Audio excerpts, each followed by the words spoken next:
Депутат «Единорос» Олег Павлов встретился с сотрудниками городского фонда помощи детям «Стук сердца». Обратились с просьбой посодействовать в приобретении канцелярских товаров. Сейчас пойдем посмотрим, там необходимо сделать решетки на окнах, потому что все-таки это первый цокольный, скажем так, этаж, да, как бы необходимо решетки поставить, посмотрим, если нужно окно заменить. Вот. Ну и в принципе остальные моменты вот уже договорились, будем более тесно сотрудничать. Под опекой «Стука сердца» находится более 80 деток из многодетных и малообеспеченных семей, а также детей с ограниченными возможностями здоровья.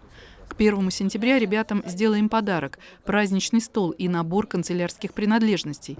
Мероприятие станет продолжением акции «Собери ребенка в школу», рассказал Олег Павлов. Каждые праздники – это Новый год, 8 марта, 23 февраля, 1 сентября. Мы всегда организуем для наших подопечных семей праздники. Это не только подарки, но это всегда чаепитие, это всегда музыка, это всегда аниматоры. Сотрудники фонда рассказали депутату о том, что они в преддверии 1 сентября принимают участие в акции «Дети вместо цветов».